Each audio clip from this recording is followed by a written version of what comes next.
Next speaker, I'd like to introduce to you a very important company in the sensing.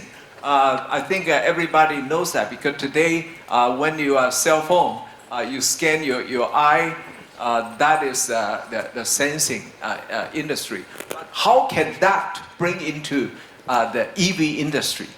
Okay, because EV is just not a powertrain issue. Okay, you also need the eye to drive the car. All right, so let's listen to Mr. Matt Everett talking about the future of 3D sensing in EV and AV, a vision for 2030. Matt graduated from Carnegie Mellon University and get the BS in Chemical Engineering and Bioengineering degree. And he right now currently serves as a Senior Director in the Product Line Management in the Lumentum company. Thanks, Barry. Welcome. Good morning, everyone. It's great to see everybody here, and I'm very happy to be here. I flew in last night and happy to be here in SEMICON Taiwan. I'm going to spend some time on this side of the room because you guys are feeling left out. Everybody's been talking over there. So I'll come over here and spend some time with you guys. But how many people know Lumentum? It's not really a household name, but a lot of people raised their hands just there. Up or down? Down. Okay. So Lumentum has been around for decades, primarily an optical communications company. We're the industry-leading company in things like subsea communication, or some people call it submarine applications, in long haul and metro. So this is terrestrial applications in carrying signals across large expanses and into the metro areas. And you can see at the bottom of the page, I won't read them off one by one, but the types of products that Lumentum makes and has made for many years. More recently, this is starting to push out to the edge. Now we're starting to get out to the edge of the networking, and some of those technologies that we were using for subsea applications and the long-haul metro communications in the past are starting to find their ways into these edge applications and even into those devices like you find in your pocket. I would place a wager that most of you today have a Lumentum product in your pocket. And then finally, we're coming to the very edge. So now we're talking to access, we're talking to 5G, we're talking to those points of access right at the customer hand and fingertips, and that brings us to the automotive space. So we've been pressing out into that edge, as I said, into things like security, automation, authentication, access control, into automotive. So Barry talked about how is it that these types of devices, this sensing from your eyes or your face, are now finding their way into automotive, and then we'll talk a little bit about that. Warehouse and logistics, so guided robots or self-guided robots, autonomous robots are very important. AR, VR, microelectronics, and the production of microelectronics. So I'll talk a little bit about that, how Lumentum touches these points and where we can go from here in terms of that, as well as how that plays into the automotive industry. And I think that's a very important touch point where there can be a disruptive change for all of our companies. And then finally in industrial. So we have real-time inspection, measurement, monitoring of industrial applications. This is something where Lumentum is playing and will continue to play into the future. I would be remiss, this whole conference is about innovation and sustainability. Lumentum is recognized as one of the leaders in ESG. And we're empowering sustainability in our companies. We're qualifying our sites for LEED certification, for instance. We're dedicated to net zero GHG emissions by 2030. And that's something that we're very proud of and something that we'll continue to push as one of our agenda items. So now we'll start to get into more of the products for Lumentum, and I mentioned that Lumentum was in the optical communication space, and you can see here many of these products you might recognize in that space. But what you might not realize is that the blue boxes represent products that have applications in automotive as well. And that can be in the sensing space, or it can even be into, most of it is in the communication space, but the same type of capabilities can play their way into the automotive market of things that we're going to talk about today. So I am, a little bit about myself. I run the product line management team for our imaging and sensing business unit. That's some of the applications that you see here, and you can see some of the applications, like I talked about, that you might have in your pocket today. Where we are today and where we've been in the last couple of years, you can see the automotive LiDAR and in-cabin applications like driver monitoring systems are starting to make their way into the commonplace. So they're still very low penetration rates, but at the same time becoming more prevalent and more commonly discussed in the market. Things like AR, VR are now taking their place in the market. And then new applications like you see on the right-hand side, industrial automation, medical and life sciences, commercial security, which is becoming a big issue especially as you're moving people and goods around the world. And then security and access control in all parts of our life, whether it's opening your mobile phone with your Face ID, or whether it's actually access control for buildings, or whether it's security of all sorts of aspects of our life. Lumentum technology in this place is built into a lot of these synergistic technologies that you find here.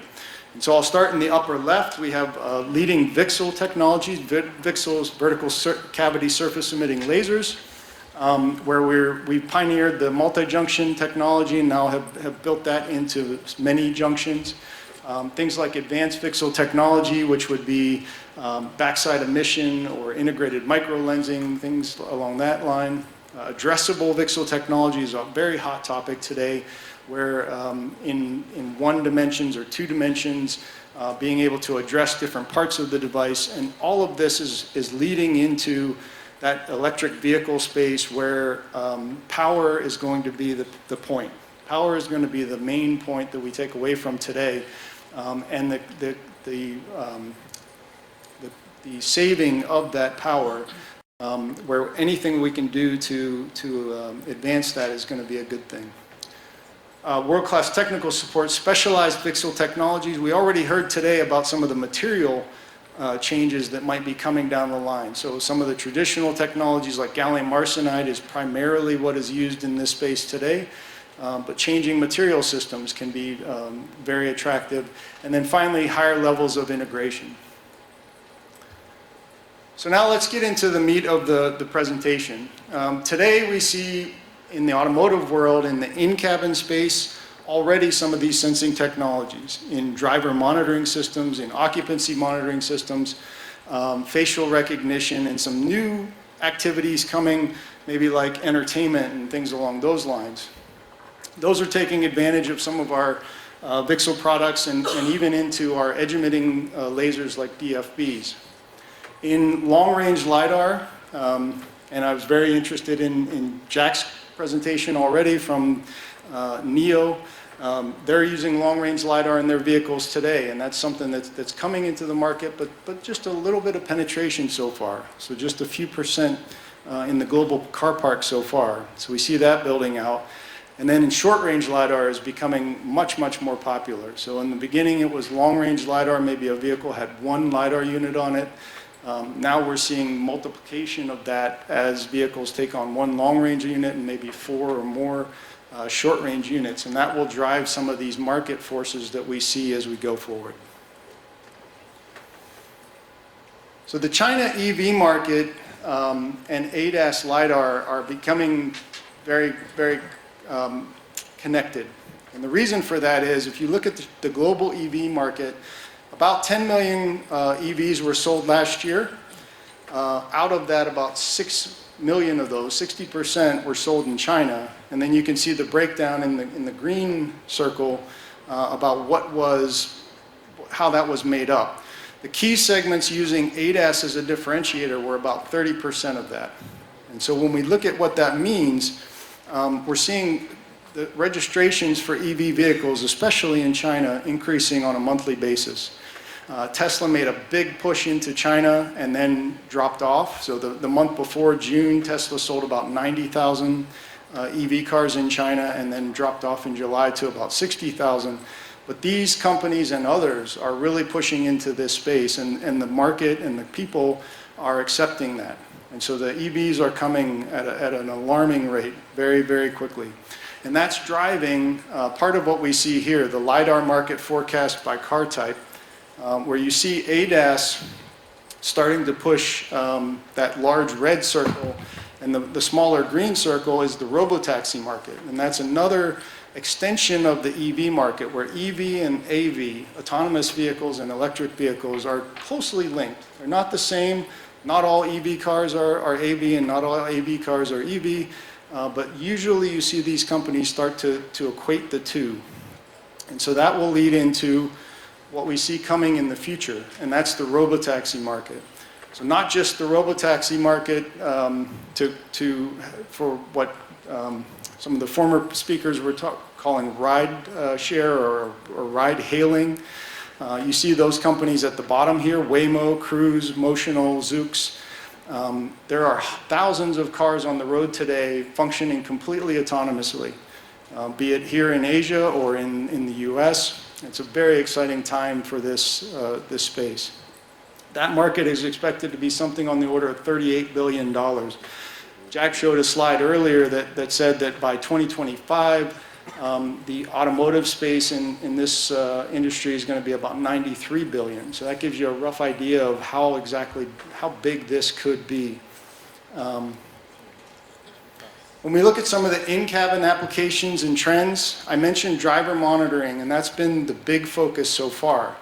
But that's not where it ends. We're talking about control functions with gesture recognitions, driver verification, with the same type of technology that you use on your mobile phone today, in-vehicle payment using that same technology, child presence detection, so now there's a shift from driver monitoring into occupancy monitoring, and entertainment. And all of that is going to combine to lead to the chart that we see here. For the next 5 years or so, tremendous growth in the in-cabin space. So here it's in millions of units, but with a global car park of about 100 million cars. Lately it's been closer to 70 million per year. You can see how prevalent that will be as the time goes on. And so that brings us to our vision, the vision of the automotive industry in 2030 and where we are today and where we're headed. I mentioned some of these applications today are already penetrating into the market, but at very low levels. So the penetration rate may be low. And one of those is in the driver monitoring system. Today, in the level 0 to level 3 autonomy space, we're more concerned about the guy on the left. That guy, whether he's been drinking or whether he's tired or whether he's paying attention to the road, he's concentrating his gaze somewhere else. We can detect that stuff now and keep him safe. Keep the others around him safe. As we move to EV, and as I said, extension into AV, so autonomous vehicles, those would be level 4, level 5, where you no longer need to worry about the driver. Nobody's going to be worried about whether he's even sleeping. It's going to be more about safety and comfort and entertainment, and you can see a couple examples on the right-hand side where semiconductors will play a role in the entertainment of these folks and this guy who's on his way to the airport working as he goes. So one of the things that is interesting as we go through this, you see some of the technologies we have today, whether it's radar, ultrasonic, thermal, LiDAR. A lot of these things you can find in the natural world. And I know a lot of us spend our time in the tech world and inside with each other. But we can draw a lot from nature. And one of the things we can draw from nature is the past. So from some of these animals like the pit viper that you see there, they use thermal imaging for hunting. We were able to learn things and to create that for ourselves. Night vision was another one. Owls are primarily nocturnal creatures. They hunt by night vision. They have very exceptional vision at night. And then probably most important for us, radar. LiDAR, things like that, are all echolocation technologies of some sort, whether it's a radio signal or a light signal. That's what we're using there. So the question is, what else can we learn from nature? We already talked about what Lumentum does. We do optical communications primarily.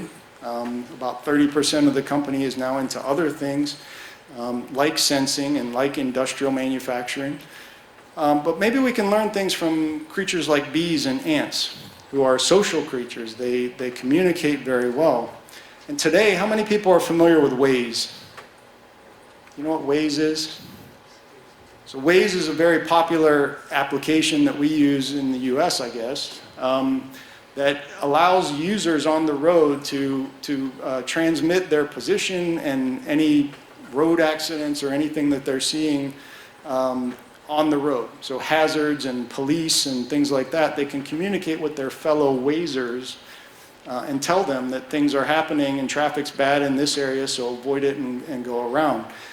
What if we can learn from these guys and transition Waze into something where the cars are communicating to one another? The user doesn't have to spend his or her time punching into the computer to tell that there's a police on the side of the road or there's been an accident. The car themselves can communicate to the other cars, to the city, and to each other about that. And so intra-vehicle networks and vehicle-to-vehicle networks are going to be very important in the coming years.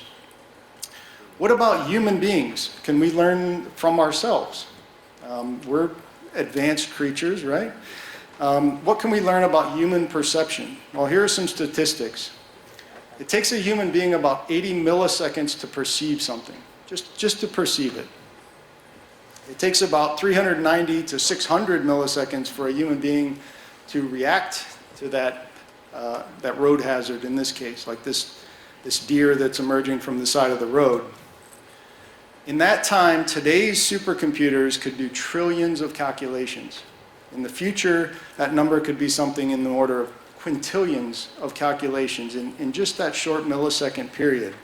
And therefore, my assertion is that human perception will be surpassed. We'll need something better than human perception to make this happen. And so that brings the question, what will computer vision bring? Well, you see this gentleman here, he's working on some code for a web page. And as many of you know, what we see on the computer screen is not what you see when you pull up Google. In the case here is what you'll see. And that's because computers don't see. They don't see the same way that we do. And the reason that I bring that up is there's one person in particular that says that cameras are good enough for automotive.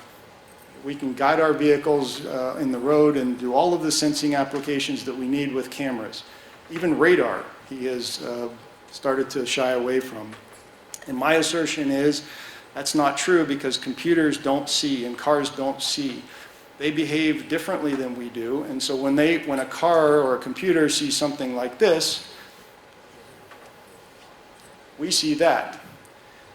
And one of the fundamental problems that we have today is most automotive accidents happen in the hours in the summertime between the hours of 8 and midnight, and in the wintertime between the hours of 4 p.m. and 8 p.m. And why is that? Those are the twilight hours and starting to get into the evening hours when there's a lot of vehicles on the road. Furthermore, a lot of those aren't even accidents between two cars.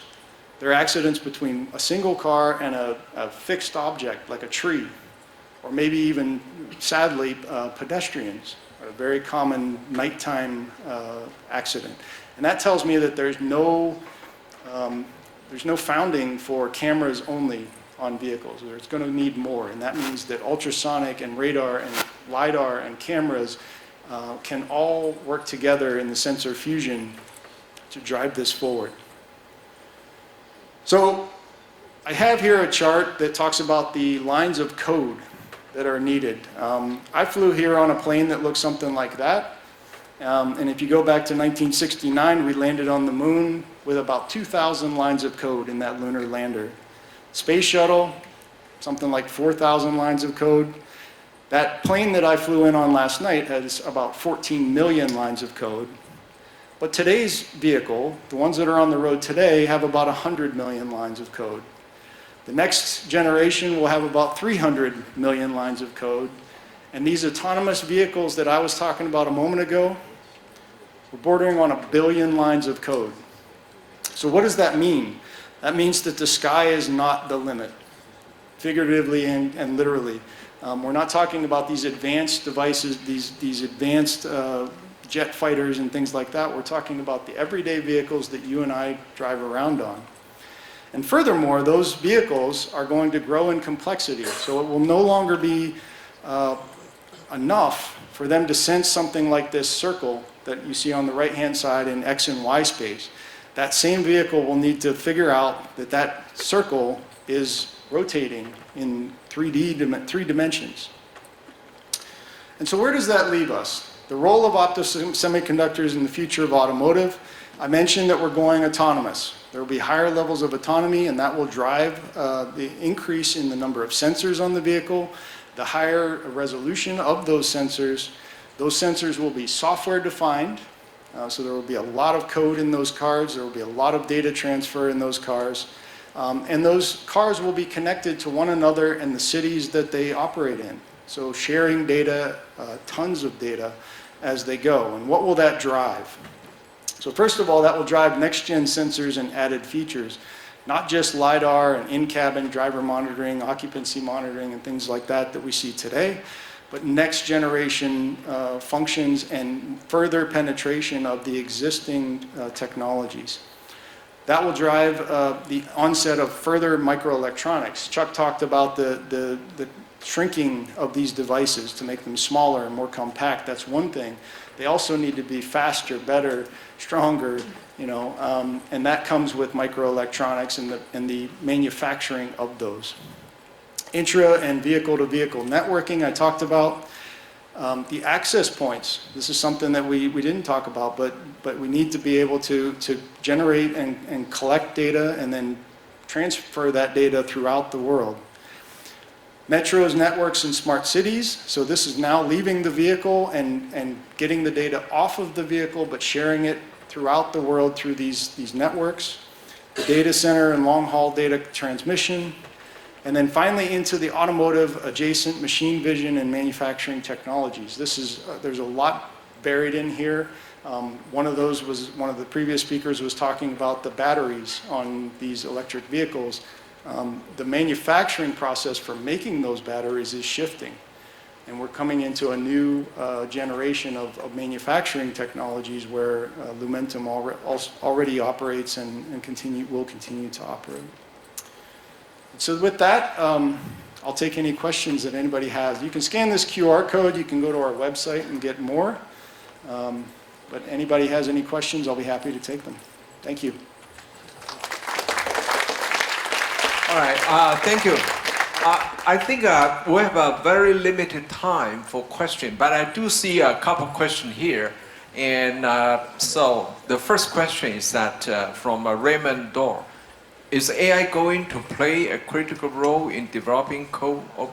No, I don't think that is your question. Do you ask for an answer for AI? I can answer for AI too. So the question is that, is AI going to play a critical part in developing code for autonomous AV, autonomous vehicle? Yeah, I think artificial intelligence is going to play a huge role in a lot of our markets. On my way over here, I was watching some shows on the plane about, there's a show called Do My Job, and it has different jobs where artificial intelligence is actually doing the job. And last night I was watching one about being a lawyer. So they were using AI to actually do the function of a trained legal professional, and I thought that was very interesting. Anyway, in the space of automotive especially, I think artificial intelligence will be prevalent, and I think we will play a big role in that. All of us will play a big role in that because of the things that I talked about. Whether it's present on the car or the backbone in the networks that are needed in order to address what's going on with artificial intelligence. I mean, at the very base level, you can think about artificial intelligence as nothing but a massive expansion in the amount of bandwidth and speed and data that we need to transfer and process. And therefore, it's going to have an effect on a lot of different industries, not just automotive. Yeah. I think we do need to take a break, especially, we have so many audience. And so let's thanks Matt for giving him another big applause.